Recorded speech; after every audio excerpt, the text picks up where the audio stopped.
Hello बच्चों, जय श्री कृष्णा। कैसे हो आप लोग? आई होप आप लोग अच्छे होंगे और अच्छे से मन लगा के पढ़ाई कर रहे होंगे। हम लोग क्लास 11th अकाउंट्स में लास्ट क्लास में डबल एंट्री सिस्टम के कॉन्सेप्ट को सीखा था। आज हम लोग एक नया कॉन्सेप्ट सीखने वाले हैं, प्रोसेस ऑफ अकाउंटिंग। इस कॉन्सेप्ट को हम लोग बहुत ही मजेदार तरीका से और बहुत ही प्रैक्टिकल अप्रोच में सीखने वाले हैं। तो चलो आज की क्लास हम लोग शुरू करते हैं।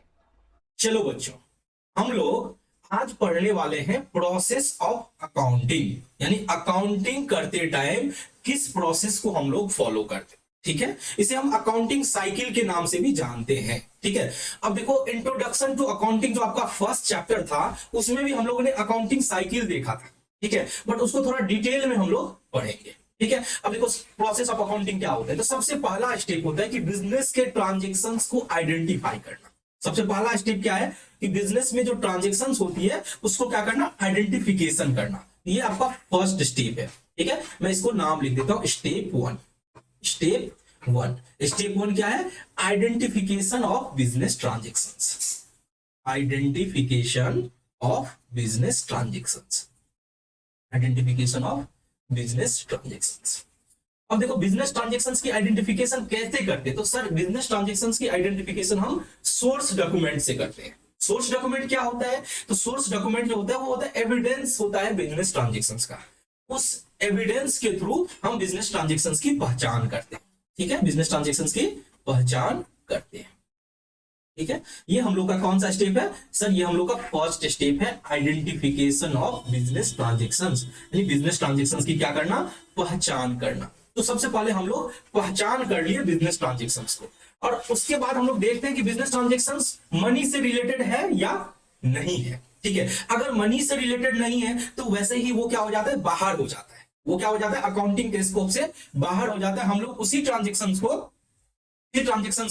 अकाउंट की अकाउंटिंग करते हैं जिसे हम मनी के टर्म में मेजर कर सकते हैं। ठीक है, तो हम बिजनेस ट्रांजैक्शंस की पहचान करते से ही समय ही आइडेंटिफाई कर लेंगे कि इसे मनी के फॉर्म में हम मेजर कर सकते हैं और एक्सप्रेस कर सकते हैं कि नहीं। अगर नहीं कर सकते हैं तो फिर वो अकाउंटिंग के स्कोप से बाहर चला जाएगा। अगर हम मनी के फॉर्म में मेजर कर सकते हैं तो फिर अपना नेक्स्ट स्टेप हम लोग आगे बढ़ेंगे। ठीक है, हमारा सेकंड स्टेप क्या है, इसे बोलते हैं स्टेप टू। स्टेप टू, ठीक है, स्टेप टू क्या होता है, preparation of voucher. Preparation of voucher यानी आपने सोर्स डॉक्यूमेंट से ट्रांजैक्शंस को पहचान लिया। ठीक है, अब सोर्स डॉक्यूमेंट क्या होता है? तो सोर्स डॉक्यूमेंट होता है जैसे कि देखो, अगर कैश ट्रांजैक्शंस है तो कैश मेमो होगा, क्रेडिट ट्रांजैक्शंस है तो इनवॉइस होगा, डेबिट नोट होगा, क्रेडिट नोट होगा। ठीक है, ये थोड़ा बहुत हम लोग बेसिक अकाउंटिंग टर्म्स में पढ़े थे, और आगे हम लोग एक चैप्टर पढ़ने वाले origin of transaction, source document, तो उसमें हम लोग ये सारे कॉन्सेप्ट कवर कर लेंगे। अभी आपने क्या सीखा कि हम सबसे पहले बिजनेस ट्रांजैक्शंस को पहचानेंगे। ठीक है, और अगर वो मनी के फॉर्म में रहेगा, यानी मनी के फॉर्म में अगर हम उसे मेजर कर सकते हैं, एक्सप्रेस कर सकते हैं, तो फिर अगला स्टेप क्या करेंगे, उस सोर्स डॉक्यूमेंट से हम लोग एक वाउचर तैयार करेंगे। क्या तैयार करेंगे? वाउचर। तो उसे बोलते हैं preparation of accounting voucher. Preparation of accounting voucher. Preparation of accounting voucher, ये भी हम लोग सोर्स डॉक्यूमेंट के चैप्टर में पढ़ने वाले हैं कि कैसे अकाउंटिंग वाउचर प्रिपेयर करते हैं, ये कैसा होता है। फिर भी मैं बता दूं कि बेसिक अकाउंटिंग टर्म्स में मैंने आपको बताया था कि अकाउंटिंग वाउचर में बस यही बताया जाता है कि कौन से अकाउंट को डेबिट करना है और कितना से डेबिट करना है, कौन से अकाउंट को क्रेडिट करना है, कितना से क्रेडिट करना है, यानी डेबिट और क्रेडिट किस अकाउंट को करना है वो हम अकाउंटिंग वाउचर में करते हैं। ठीक है, अब ये चीज आपको समझ में आ गया। तो सबसे पहला स्टेप क्या था, बिजनेस ट्रांजैक्शंस को पहचान लिए। दूसरा स्टेप क्या हुआ, एक बार बिजनेस ट्रांजैक्शंस को पहचान लिए सोर्स डॉक्यूमेंट से, उसी सोर्स डॉक्यूमेंट से क्या किया, अकाउंटिंग वाउचर तैयार कर ली।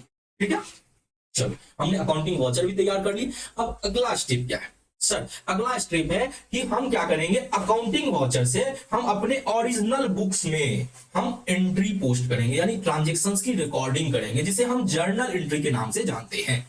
मैंने क्या बोला, रिकॉर्डिंग करेंगे, यानी ये हमारा स्टेप 3 हो गया। कौन सा स्टेप हो गया सर? ये हमारा स्टेप 3 हो गया। क्या करेंगे, रिकॉर्डिंग करेंगे। रिकॉर्डिंग करेंगे in books of original entry. Recording करेंगे in books of original entry.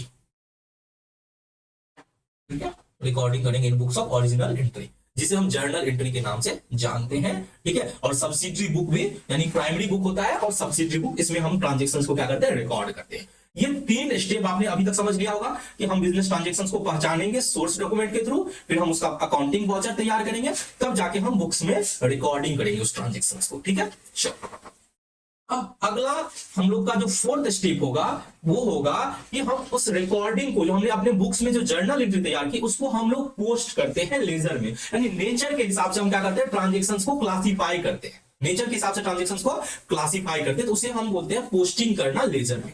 ये आपका कौन सा स्टेप होगा, ये होगा स्टेप 4। ये कौन सा स्टेप होगा, स्टेप 4। इसे हम बोलते हैं पोस्टिंग इनटू लेजर।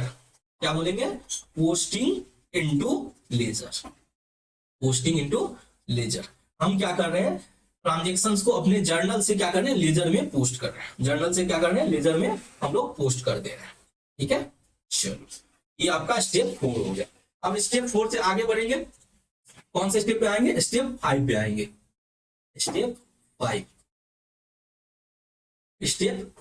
स्टेप 5 में क्या करना है, हमको ट्रायल बैलेंस तैयार करना है, यानी कि हमें बैलेंसिंग करना है, लेजर की बैलेंसिंग करना है और ट्रायल बैलेंस तैयार करना है। ठीक है, इस स्टेप को हम नाम दे देंगे लेजर बैलेंसिंग। लेजर बैलेंसिंग, देखो लेजर में पोस्ट कर दिया, ये एक स्टेप हो गया कि हम जर्नल एंट्री से ट्रांजैक्शंस को लेजर में पोस्ट कर दिए। ठीक है, अब पोस्टिंग करने के बाद क्या करेंगे, टोटल करके बैलेंस निकालेंगे। ये सब चीज अभी आपको ऊपर ऊपर, इसीलिए नॉर्मली हम लोग थ्योरी शुरू में बता देते हैं, बट आपको इस क्लासेस को जब आपका एक बार पूरा अकाउंटिंग प्रोसेस समझ में आ जाएगा तो एक बार आपको वापस से इस थ्योरेटिकल कॉन्सेप्ट को एक बार आपको रिवाइज कर लेना होगा, वो मैं आपको रिवाइज करा दूंगा, तो आपको ज्यादा क्लैरिटी मिलेगा। अभी आपको बस पहचानना है कि हम कौन कौन सा स्टेप हम लोग करने वाले हैं। ठीक है, तो अभी आपने क्या किया, लेजर में पोस्ट कर दिया, अब लेजर की क्या करेंगे, बैलेंसिंग करेंगे। लेजर की क्या करेंगे, बैलेंसिंग। अब लेजर बैलेंसिंग हो जाएगा। ठीक है, उसके बाद क्या करोगे, इसी स्टेप में मैं लिखा देता हूं कि लेजर बैलेंस करने के बाद आप ट्रायल बैलेंस तैयार करोगे। क्या तैयार करोगे, ट्रायल बैलेंस, यानी सारे लेजर के बैलेंस को एक समरी में, ठीक है, एक पेज में, सिंगल पेज में सारे लेजर के बैलेंस को लिखोगे,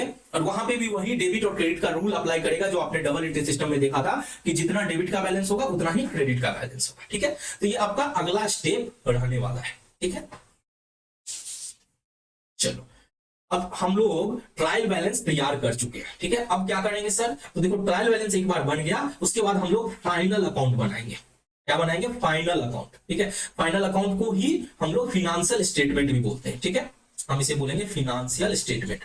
ठीक है, ये हमारा कौन सा स्टेप था, स्टेप 6 था, इसे हम बोलेंगे स्टेप 6। स्टेप 6 में क्या होगा, फाइनल अकाउंट प्रिपरेशन होगा, फाइनल अकाउंट। ठीक है, अब फाइनल अकाउंट को ही हम लोग क्या बोलते हैं, फिनेंशियल स्टेटमेंट। क्या बोलते हैं, financial statement preparation, financial statement preparation. ठीक है, ये आपका कौन सा स्टेप हो गया, स्टेप 6।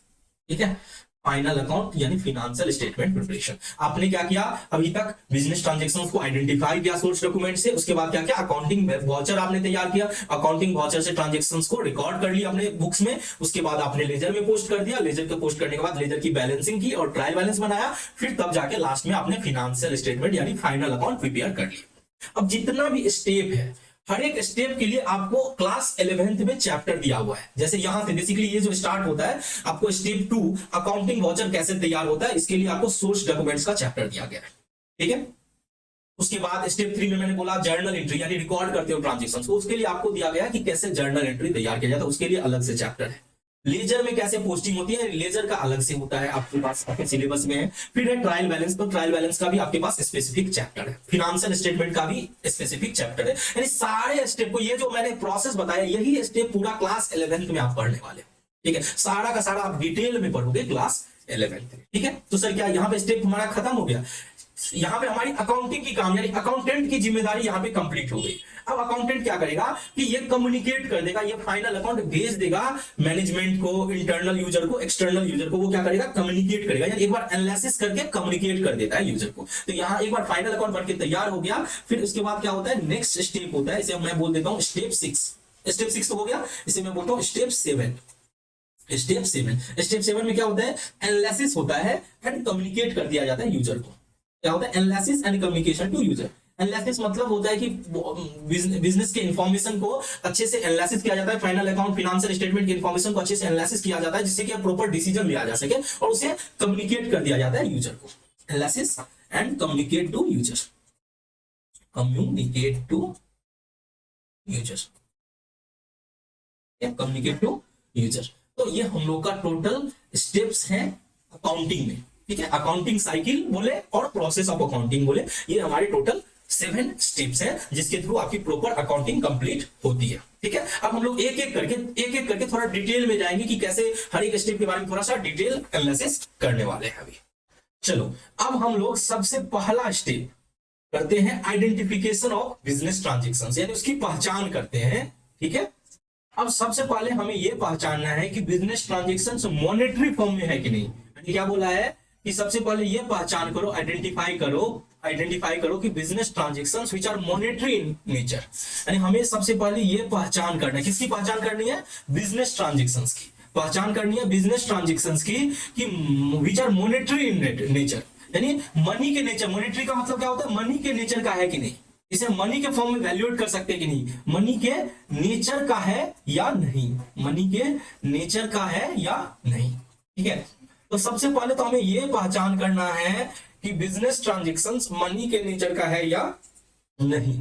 अगर transactions which cannot be measured and expressed in terms of money, which that cannot be recorded in accounting, यानी कि अगर मनी के टर्म में नहीं है, अगर ट्रांजेक्शंस मनी के टर्म में नहीं है तो उसे हम अकाउंटिंग में रिकॉर्ड नहीं करेंगे। अगर ट्रांजेक्शंस मनी के टर्म्स में नहीं है, मनी के टर्म में नहीं है, मनी के टर्म्स में नहीं है, उसका अकाउंटिंग नहीं करेंगे, उसका अकाउंटिंग नहीं करेंगे। ठीक है, तो मैंने आपको अभी तक क्या बताया? सबसे पहले तो पहचानो, ठीक है, कि मनी के टर्म में हम मेजर कर सकते हैं कि नहीं। अगर मनी के टर्म में मेजर नहीं कर सकते हैं तो फिर हम उसकी अकाउंटिंग नहीं करेंगे। ठीक है, चलो अगला क्या है? Identification of business transactions through source document which provide evidence of transaction. पहचान किससे करनी है? हम जो बोल रहे हैं पहचान करेंगे बिजनेस ट्रांजेक्शंस की, पहचान हमें किससे करनी है? पहचान सोर्स डॉक्यूमेंट से करनी है। पहचान किससे करनी है? सोर्स डॉक्यूमेंट से करनी है। ठीक है, सोर्स डॉक्यूमेंट क्या होता है सर? तो सोर्स डॉक्यूमेंट होता है एक एविडेंस होता है, डॉक्यूमेंट्री एविडेंस होता है बिजनेस ट्रांजेक्शंस की। ठीक है, कौन कौन से सोर्स डॉक्यूमेंट हो सकते हैं? तो बहुत सारे सोर्स डॉक्यूमेंट होते हैं जो हम लोग बेसिक अकाउंटिंग टर्म्स चैप्टर में पढ़े थे कि बहुत सारे जो होते हैं सोर्स डॉक्यूमेंट में आते हैं, कैश मेमो आता है, इनवॉइस आता है, डेबिट नोट आता है, क्रेडिट नोट आता है, तो ये सब सोर्स डॉक्यूमेंट का पार्ट है। ठीक है, तो पहचान किससे करनी है? सोर्स डॉक्यूमेंट से करनी है, पहचान सोर्स डॉक्यूमेंट से करनी है। ठीक है, तो आप आई होप आपको समझ में आ गया होगा कि आइडेंटिफिकेशन में भी 3 स्टेप होते हैं। सबसे पहले तो पहचानो, ठीक है, आइडेंटिफिकेशन करो कि मनी के टर्म में तुम मेजर कर सकते हो कि नहीं। अगर मनी के टर्म में मेजर नहीं कर सकते उसे अकाउंटिंग से बाहर कर दो। ठीक है, और आइडेंटिफिकेशन किससे होती है? सोर्स डॉक्यूमेंट के थ्रू। ठीक है, चलो अब हम लोग सेकंड स्टेप पे बढ़ते हैं। सेकंड स्टेप क्या है? Preparation of accounting voucher. एक बार हमने सोर्स डॉक्यूमेंट की पहचान कर लिए, अब हम लोग अकाउंटिंग वाउचर तैयार करेंगे। किसके बेसिस पे तैयार करेंगे? सोर्स डॉक्यूमेंट के बेसिस पे तैयार करेंगे। तो मैंने क्या बोला है? On the basis of source document, source documents के आधार पे अकाउंटिंग वाउचर तैयार की जाती है, जो हमें बताता है कि किस अकाउंट हेड को डेबिट करनी है, किस अकाउंट हेड को क्रेडिट करनी है। मैंने क्या बोला उसे हमें हिंदी में भी लिखा देता हूं आप लोगों को। ठीक है, अकाउंटिंग वाउचर सोर्स डॉक्यूमेंट के बेस पर तैयार की जाती है। ठीक है, जो हिंदी मीडियम के स्टूडेंट हो आप लोग हिंदी में नोट कर लेना, जिसे अच्छे से इंग्लिश समझ में आ जाती है उसको नोट करने की कोई दरकार नहीं है। ठीक है, मैंने क्या बोला? Accounting voucher. लेकिन मैं जो हिंदी में आपको नोट करना है ओनली फॉर अंडरस्टैंडिंग के लिए, कि आपको अगर इंग्लिश मीडियम के स्टूडेंट वो भी नोट कर सकते हैं, उनकी अंडरस्टैंडिंग स्ट्रांग हो जाएगी। ठीक है, बट एग्जाम में हम लोग को इंग्लिश में ही लिखना है। ठीक है, चाहे भले हिंदी मीडियम के स्टूडेंट क्यों ना हो, वो भी इंग्लिश में प्रैक्टिस करो जिससे एग्जाम में हम लोग इंग्लिश में लिख सके। ठीक है, चलो अकाउंटिंग वाउचर की बात करते हैं। अकाउंटिंग वाउचर किससे तैयार होती है? तो sir accounting voucher source document के आधार पर तैयार होती है। अकाउंटिंग वाउचर सोर्स डॉक्यूमेंट्स के आधार पर तैयार होती है, आधार पर तैयार होती है। ठीक है, किसके बेसिस पे तैयार होती है? सोर्स डॉक्यूमेंट के बेसिस पे तैयार होती है, जो हमें बताता है अकाउंटिंग वाउचर। ये तो समझ गए, अकाउंटिंग वाउचर हमें बताता है कि किस अकाउंट को डेबिट करना है, किस अकाउंट को क्रेडिट करना है और कितना अमाउंट से क्रेडिट करना है। अकाउंटिंग वाउचर हमें बताता है, हमें क्या करता है? बताता है कि किस अकाउंट को डेबिट करना है, कितना अमाउंट से, किस अकाउंट को डेबिट करना है और किस अकाउंट को क्रेडिट करना है, किस अकाउंट को क्रेडिट करना है। इस अकाउंट को क्रेडिट करना है, कितना अमाउंट से, हमें ये पता चल जाएगा कितना अमाउंट डेबिट करेंगे और कितना अमाउंट क्रेडिट करेंगे। यही होता है अकाउंटिंग वॉचर। ठीक है। अब सर आपने सोर्स डॉक्यूमेंट बताया, तो सोर्स डॉक्यूमेंट तो आपको आई होप आपको समझ में आता होगा कि सोर्स डॉक्यूमेंट में क्या सब आता है। देखो सोर्स डॉक्यूमेंट होता है evidence of transaction. Source document क्या होता है? Evidence of transaction. इसमें क्या क्या आता है सर? सोर्स डॉक्यूमेंट में आता है कैश मेमो आता है, कैश मेमो आता है, इनवॉइस आता है, डेबिट नोट आता है, क्रेडिट नोट आता है, ये सब आता है। ये सब हम लोग देखेंगे एविडेंस ऑफ ट्रांजैक्शन या ओरिजिन ऑफ डॉक्यूमेंट्स जो है वो आपका जो चैप्टर है ओरिजिन ऑफ डॉक्यूमेंट्स, जिसमें सोर्स एविडेंस वगैरह का जो चैप्टर है उस चैप्टर में हम लोग इसको डिटेल में समझेंगे। Cash memo, invoice, debit note, credit note. ठीक है, क्रेडिट नोट। ठीक है, तो ये समझ में आ गया होगा। मैं उम्मीद करता हूँ स्टेप टू बहुत आसान है। सोर्स डॉक्यूमेंट को लेना है और सोर्स डॉक्यूमेंट से अकाउंट वाउचर तैयार करना है। अकाउंट वाउचर में हमें ये लिखना है कि किस अकाउंट को डेबिट करना है कितना अमाउंट से, किस अकाउंट को क्रेडिट करना है कितना अमाउंट से। तो ये आपका होता है प्रिपरेशन ऑफ अकाउंटिंग वाउचर। अब एक बार अकाउंटिंग वाउचर तैयार कर लिया, ठीक है, उसके बाद क्या करेंगे? तो सर उसके बाद हम ट्रांजेक्शंस की रिकॉर्डिंग करेंगे। क्या करेंगे? रिकॉर्डिंग करेंगे ओरिजिनल बुक्स में, जिसे हम जर्नल एंट्री बोलते हैं। तो जिस बुक में बिजनेस ट्रांजेक्शंस की रिकॉर्डिंग होती है फर्स्ट टाइम, मैं क्या बोल रहा हूं? जिस बुक में बिजनेस ट्रांजेक्शंस की, जिस बुक्स में बिजनेस ट्रांजेक्शंस की रिकॉर्डिंग होती है, बिजनेस ट्रांजेक्शंस की फर्स्ट टाइम रिकॉर्डिंग होती है, पहली बार जो रिकॉर्डिंग होती है, फर्स्ट टाइम रिकॉर्डिंग होती है। कहां से रिकॉर्डिंग होती है? अकाउंटिंग वाउचर्स की हेल्प से रिकॉर्डिंग होती है। फर्स्ट टाइम रिकॉर्डिंग होती है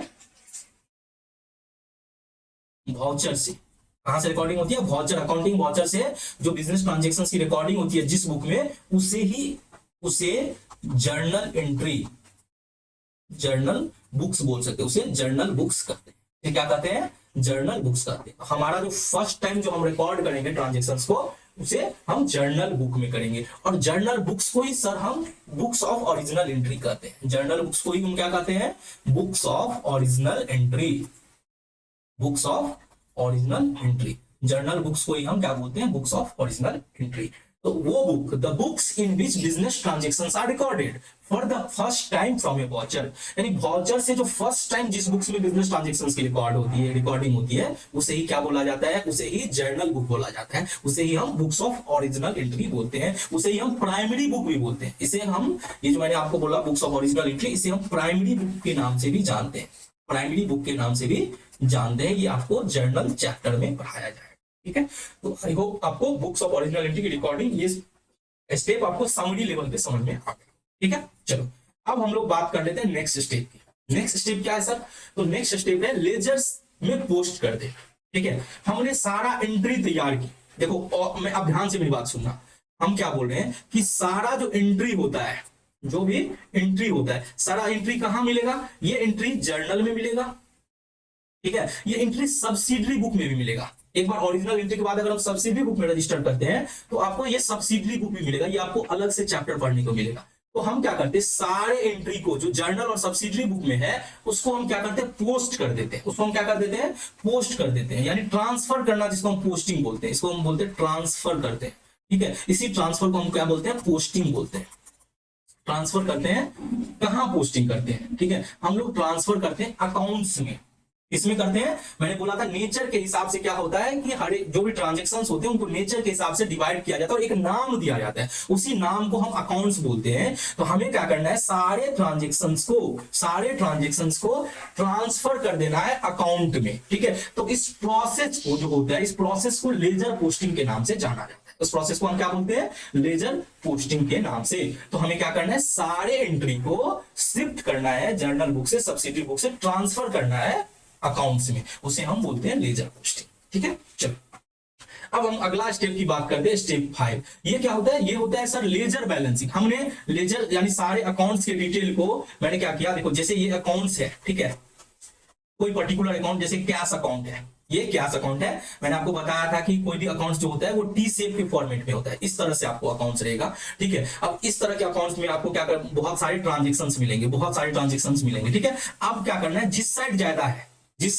अगर डेबिट साइड ज्यादा है, मान के चलो, मैं मान के चलता हूं क्योंकि कैश अकाउंट क्या असेट है, तो अगर आपका डेबिट साइड ज्यादा हो जाता है तो आपको क्रेडिट साइड में एक बैलेंस निकलेगा। उसे हम बोलते हैं by balance c by d. ठीक है, और उससे फिर अगले साल टू बैलेंस बीवाईडी करते हैं। ये आपको अभी समझना नहीं है, ये नेक्स्ट चैप्टर में जब आप लेजर पोस्टिंग पढ़ोगे तब समझोगे। बस ये समझ लेना कि ये एक प्रोसेस होता है कि हमें लेजर बैलेंसिंग करनी पड़ती है। ठीक है सर, वेरी गुड। अब लेजर बैलेंसिंग को हमने कर लिया। अब लेजर बैलेंसिंग करने के बाद आपको साथ में क्या करना होता है, एक ट्रायल बैलेंस प्रिपेयर करना होता है। सर ये ट्रायल बैलेंस क्या होता है, वो इस तरह से आपको ट्रायल बैलेंस दिखेगा। एक साइड डेबिट होता है, दूसरा साइड क्या होता है, क्रेडिट होता है। ठीक है, एक साइड क्या होता है, डेबिट होता है, दूसरा साइड क्या होता है, क्रेडिट होता है। इस तरह से आपको पर्टिकुलर्स रहेगा। ठीक है, पर्टिकुलर्स, डेबिट और क्रेडिट रहेगा। ये आपको ट्रायल बैलेंस, इस तरह से आपको ट्रायल बैलेंस दिखेगा। ठीक है, इसमें सारे अकाउंट्स होते हैं, सारे अकाउंट, एसेट के अकाउंट होंगे, एक्सपेंसेस के अकाउंट होंगे, कैपिटल के अकाउंट होंगे, ठीक है, लाइबिलिटीज के अकाउंट होंगे। तो बहुत सारे आपको अकाउंट्स मिलेगा। अल्टीमेटली लास्ट में क्या करना है, आपको टोटल करना है। और टोटल हमेशा डेबिट और क्रेडिट हमेशा क्या होने वाला है, टोटल डेबिट और क्रेडिट सर हमेशा सेम रहने वाला है। डेबिट और क्रेडिट हमेशा क्या रहेगा, सेम रहने वाला है। ठीक है, तो ये होती है लेजर बैलेंसिंग और ट्रायल बैलेंस तैयार करना। ठीक है, उसके बाद हम लोग का अगला स्टेप क्या होगा, सर अगला स्टेप फाइनल अकाउंट बनाएंगे। फाइनल अकाउंट को ही हम फाइनेंशियल स्टेटमेंट बोलते हैं। फाइनल अकाउंट को ही हम क्या बोलते हैं, फाइनेंशियल स्टेटमेंट।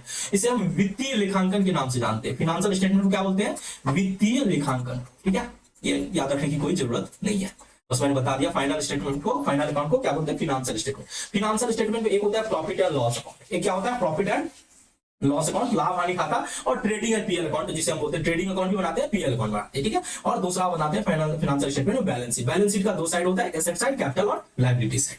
ठीक है, अभी इससे ज्यादा हम लोग को इसमें डिस्कस नहीं करनी है। ठीक है, लास्ट स्टेप हम लोग का क्या होता है, लास्ट स्टेप होता है analysis of financial statements, analysis of financial statement and communication to user. ठीक है, इसमें क्या होता है कि अकाउंटेंट जो होता है ना, अकाउंटेंट क्या करता है, एनालाइज करता है और इंटरप्रेट करता है। बहुत सारा अकाउंटिंग रेशियो वगैरह निकालता है, जो आप क्लास 12 में सीखोगे।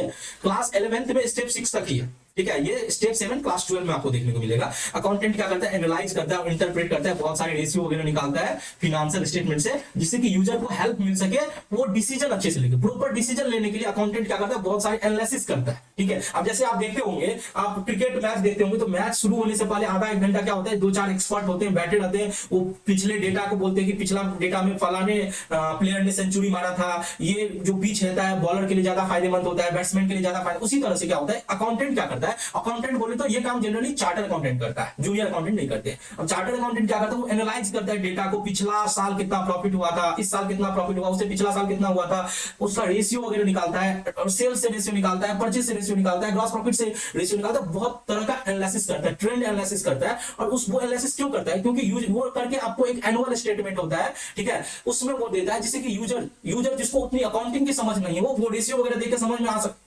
समझ सकता है कि बिजनेस अच्छे से चल रहा है, ग्रोथ हो रहा है या नहीं हो रहा है। उसके बेसिस पे वो डिसीजन लेते हैं। ठीक है, तो ये काम एक अकाउंटेंट का है, चार्टर अकाउंटेंट का है, जो इंटरप्रेट करता है, एनालाइज करता है, ठीक है, फाइनेंशियल स्टेटमेंट को, जो हेल्प कर सके यूजर को प्रॉपर डिसीजन लेने में। ठीक है, एक ये हो गया, अकाउंटेंट ने अपना काम कर लिया। उसके बाद क्या होता है, तो सर उसके बाद कम्युनिकेट कर दिया जाएगा, भेज दिया जाएगा।